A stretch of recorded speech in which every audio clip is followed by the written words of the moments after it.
Hello बच्चों, so let's see this question. The question says a steady current flows in a metallic conductor of a non-uniform cross section. Which of these quantities is constant along the conductor? Current, current density, electric field and drift speed.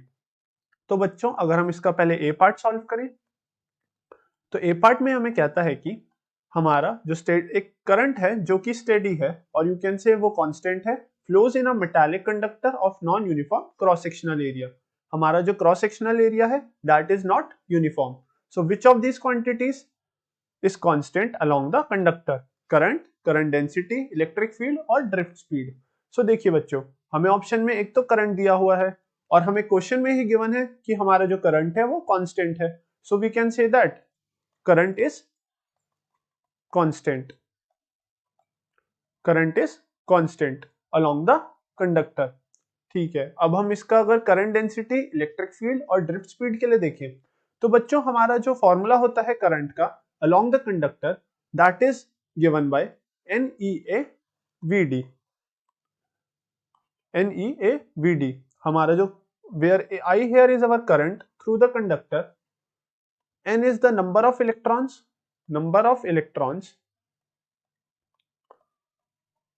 A here is our cross sectional area of conductor, cross sectional area of the conductor, and VD here is our drift velocity. VD here is our drift speed और velocity। तो देखिए यहाँ पे हमने अगर VD निकाला तो हमारा जो VD इक्विवेलेंट आएगा that will be equals to I upon NEA, right. और यहाँ पे बच्चों हमारा क्वेश्चन में गिवन है I कांस्टेंट है, I here is कांस्टेंट। तो यहां से हम देख सकते हैं बच्चों जो हमारा VD होगा that will be inversely proportional to the area of the conductor. And जैसे कि हमारा यहाँ पे गिवन है कि इसका क्रॉस सेक्शनल एरिया है that is not uniform, so जो हमारी ड्रिफ्ट वेलोसिटी होगी और ड्रिफ्ट स्पीड होगी जो हमारी that will B not constant because हमारा क्रॉस सेक्शनल एरिया चेंज हो रहा है, हेंस हमारा यहाँ पे ड्रिफ्ट वेलोसिटी या ड्रिफ्ट स्पीड भी चेंज होगी of the electrons. So our drift speed is not constant. अगर हम करंट डेंसिटी के लिए देखें तो करंट डेंसिटी का भी फॉर्मूला हमारा होता है I upon A, right, current upon area, cross sectional area. तो करंट डेंसिटी हमारी आ जाएगी इक्वल टू, और you can say current density हमारी इनवर्सली प्रोपोर्शनल हो जाएगी एरिया के, and as area is not uniform तो हमारी करंट डेंसिटी भी यूनिफॉर्म नहीं होगी as it depends on the cross sectional area of the conductor. Hence current density and साथ के साथ हमारी यहाँ पे फिर इलेक्ट्रिक फील्ड भी कांस्टेंट नहीं होगी। So our current density and electric field will also be not constant. So our current here will only be constant in this conductor.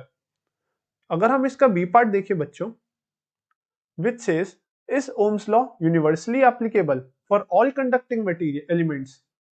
If not, give examples of elements which do not obey Ohm's law.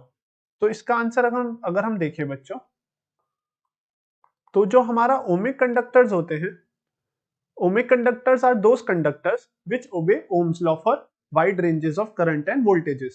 And हमारा इसमें question में दिया है is Ohm's law universally applicable for all conducting elements? So the answer is no. Ohm's law is not universally applicable because बच्चों हमारे कुछ non ohmic conductors भी होते हैं। तो उन नॉन ओमिक कंडक्टर्स का एग्जांपल हमारा है जैसे नॉन ओमिक कंडक्टर्स, हमारे नॉन ओमिक कंडक्टर्स के एग्जांपल हैं जैसे vacuum tubes, semiconductor materials, our liquid electrolytes, these are all example of non-ohmic conductors. ये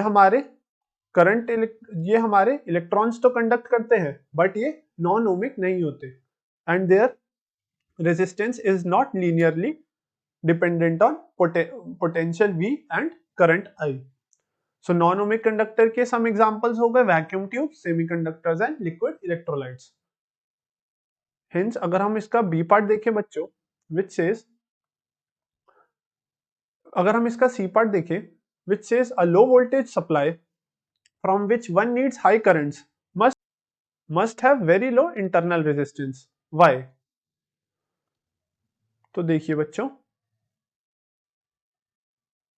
इसका सी पार्ट कहता है अगर हमारी लो वोल्टेज सप्लाई है जिससे हमें हाई करंट्स हमें ड्रॉ करना है, तो उसकी बहुत ही लो इंटरनल रेजिस्टेंस होनी चाहिए। ऐसा क्यों? क्योंकि बच्चों according to Ohm's law, according to Ohm's law हमारा V बराबर होता है IR के, where V here is the potential or EMF of the cell, I here is the current drawn from that cell and R here is the internal resistance of the cell। अगर हम cell की बात करें, अगर हम Ohm's law cell के लिए apply करें, ठीक है, तो यहां से अगर हम देखें तो हमारा वोल्ट जो हमारा करंट आएगा that will be equal to V divided by R।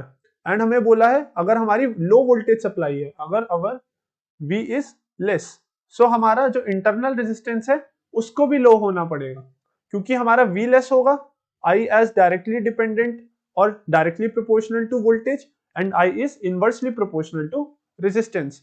सो जैसे जैसे हमारा V डिक्रीज करेगा वैसे वैसे हमारा I भी डिक्रीज करेगा। बट हमें बोला है हमें अगर हाई करंट चाहिए तो हम हमारे यहाँ पे पोटेंशियल डिक्रीज करने पे करंट भी डिक्रीज हो रहा है, बट हमें करंट हाई चाहिए तो हमें रेजिस्टेंस भी डिक्रीज करना होगा, बिकॉज अगर हमारा रेजिस्टेंस डिक्रीज करेगा तो हमारा करंट इंक्रीज करेगा। सो हमारा फॉर लोअर वोल्टेज सप्लाई हमारा internal resistance which is capital R वो हमारा कम होना चाहिए, सो दैट हमारा जो करंट है वो इंक्रीज करे for lower value of internal resistances, क्योंकि हमारा करंट इनवर्सली प्रोपोर्शनल होता है इंटरनल रेजिस्टेंस के, which is drawn from the cell। So the answer of this C part is like this। अगर हम इसका D part देखिए, अगर हम इसका D part देखें बच्चों, तो इसके D part में कहता है a high tension supply of say 6 kilovolts must have a very large internal resistance। Why? So देखिए बच्चों, जैसा कि इसके डी पार्ट में बोला गया है कि जो हमारी हाई टेंशन वायर होनी चाहिए वो जो कि बहुत हाई वोल्टेजेस कैरी करती है should have very large internal resistance, because बच्चों जो हाई टेंशन वायर्स होती हैं उनसे बहुत हाई करंट पास होता है। सो जब अगर उसमें कोई एब्रप्ट चेंज आएगा करंट में, if there is a abrupt change in current, if there is abrupt change in current, so high tension wires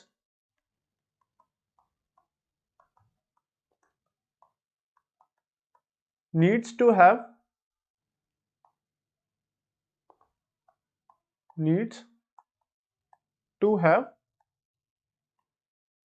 high internal resistance।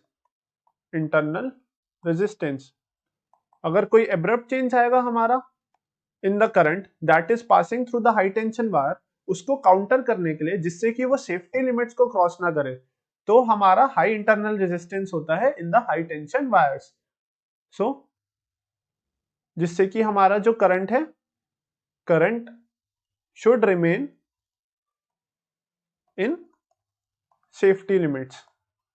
अगर बाय चांस उसमें जो वायर है उससे तेज करंट या उससे अब्रप्ट चेंज आए करंट में, बहुत ही शॉर्ट अमाउंट ऑफ टाइम में बहुत हाई करंट पास होने लगे उस वायर से, तो उसको सेफ्टी लिमिट्स में मेंटेन रखने के लिए हमारा हाई टेंशन वायर में वेरी लार्ज इंटरनल रेजिस्टेंसेस होते हैं। हेंस बच्चों, so the answer of this question is like this। So I hope बच्चों you understand this question well and best of luck।